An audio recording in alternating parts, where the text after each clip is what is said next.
Здравейте и добре дошли в видеоуроците по пчеларство на Hive Reader. Аз казвам Петър Петров и ще бъда вашият водач в това пътешествие за пчелите.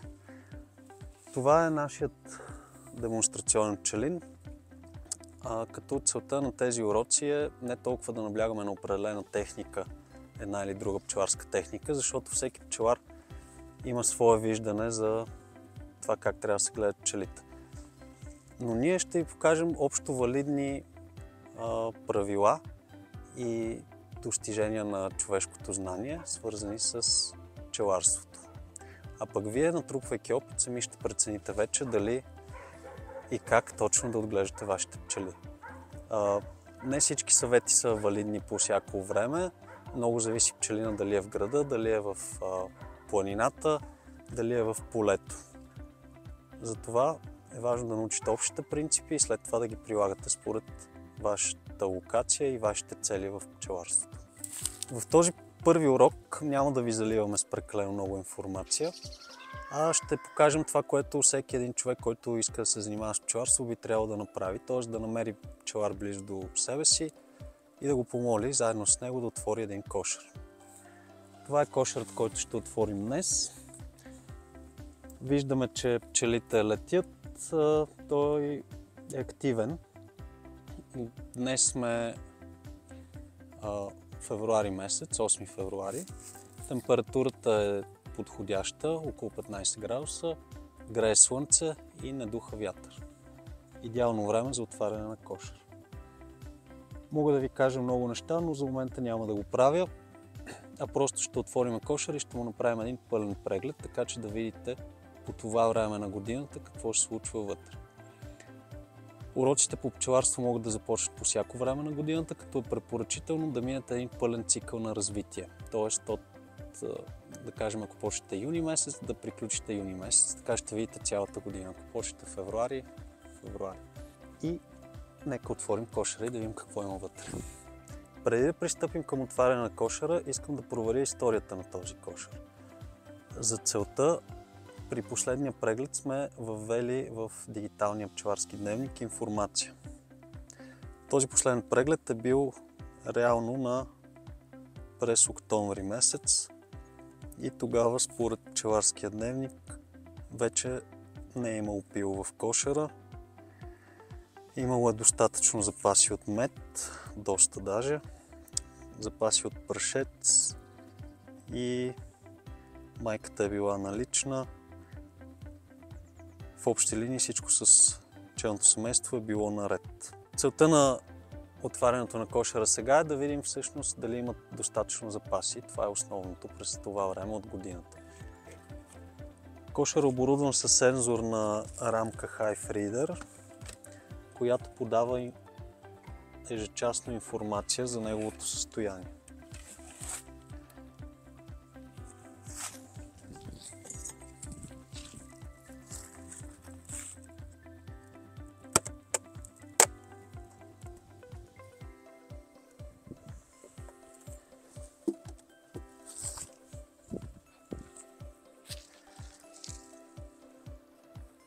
Сега пчелното семейство, както видяхме и на термокартата, е позиционирано в задната част на кошера, обхваща няколко междурамия.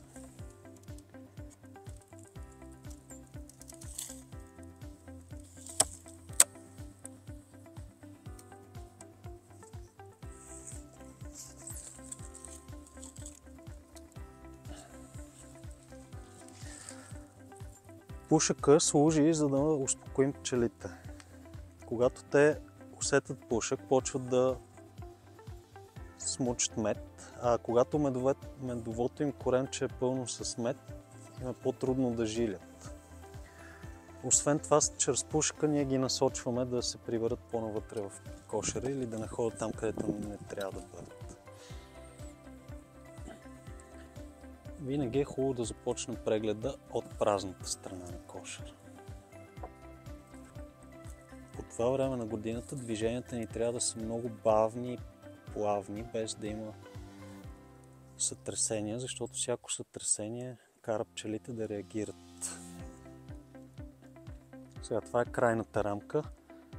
В нея има стабилно количество мед, около 2 кг може би. Пчелите не са стигнали до нея. Този мед ще бъде използван за пролетното им развитие.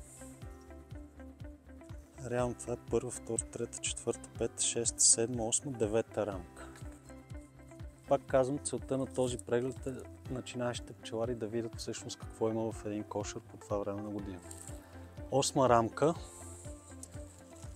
е горе-долу в същото състояние, доста мед има в нея. Седма рамка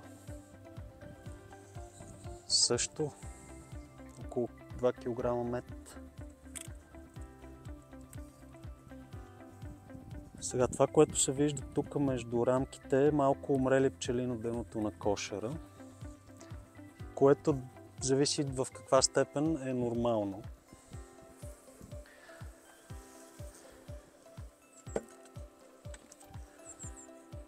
И от тук натам вече навлизаме в същинската част на пчелното кълбо. Пчелното кълбо, това е много важно да се запомни от начинаещите пчелари.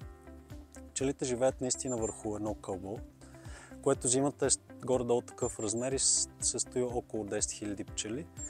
И лятото това кълбо се увеличава и стига до 50-60 хиляди пчели, които вече заемат целия обем на кошера. В момента влизаме в пчелното кълбо реално. Същинския преглед започва сега.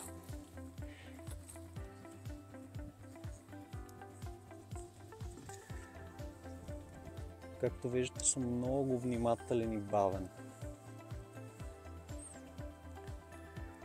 Пчелите имат контакт с медовите запаси. Виждате ги, тук има достатъчно мед на тази пита.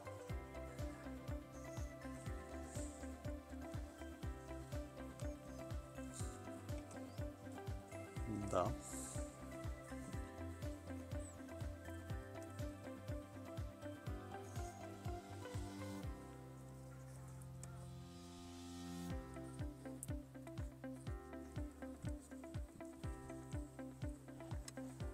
Пета рамка.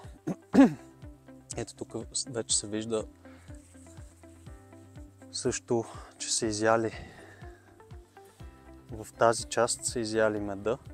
В тази част все още имат. Обаче, когато стане студено, пчелите се скупчват тук и този мед става недостъпен за тях вече. Тук виждаме малко пчели, които 2-3 пчели с прашец по кръчетата, което е добър знак. И всъщност на следващата рамка, ако майката вече е почнала да снася, ще видим и пило.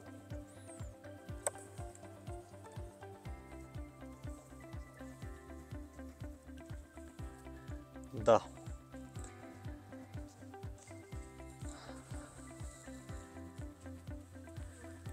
Значи ето от тази страна.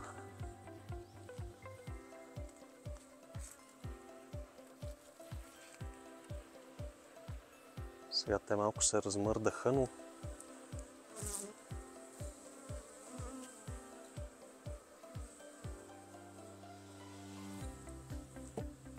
ето тук се вижда запечатаното пило. Съвсем малка площ е все още. Ето тия килийки, които са с капачета отгоре. А така на слънцето, като насочи питата, около килийките с капачета се виждат малки яйчица, които сега трудно ще ги покажем. И реално затваряме тук, за да може пчелите да си поддържат вътре микроклимата.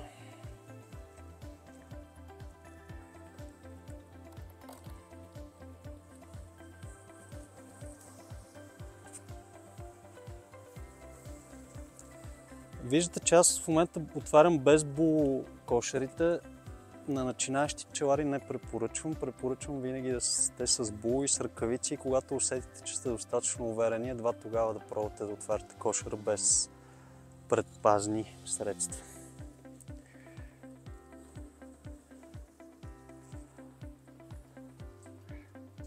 Ето тук има прашец в тази пита, сега ще покажа. Ето това нещо тук, не знам дали ще се види хубаво, но ето в тази част е прашеца, който те използват за пилото.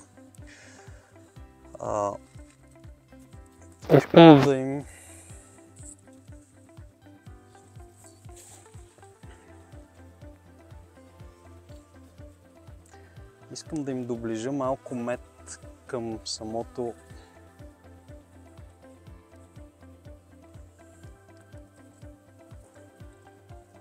и на останалите две пити вече също има пчели. Ето на тази пита може да се види, че също има, и вече на последната няма пчели. Тоест пчелите са разположени на второ, трето, четвърто и пето междурамие в задната част на кошера. Тази информация ние имахме предварително чрез сензорната система.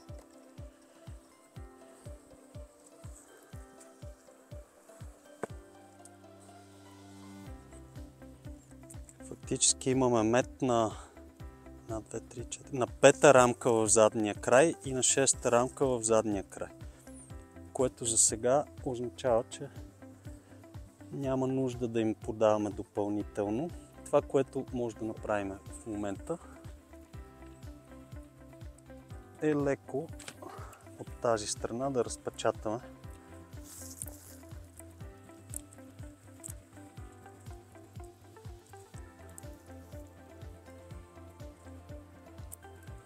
и те реално, докато се стъмни и докато стане студено днес, ще изядат този разпечатан мед и ще си го придвижат по-навътре към пчелното гнездо.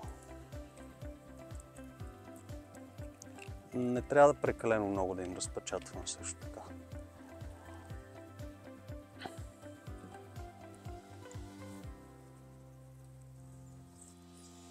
Дори аз ще направя в случая още нещо.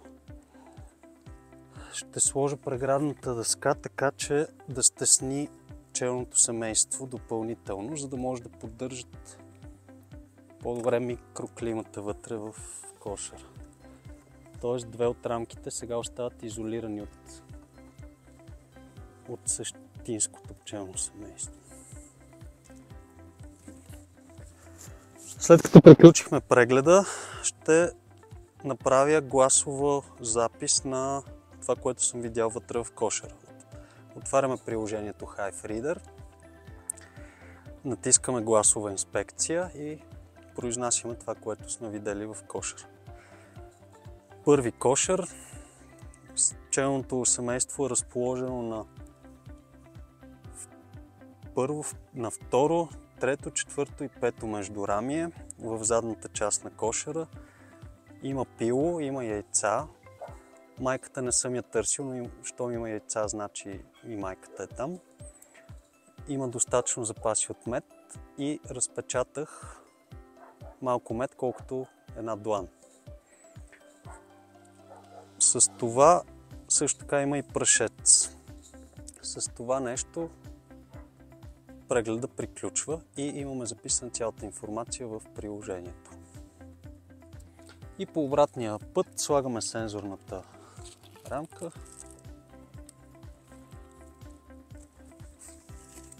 и затваряме кошера.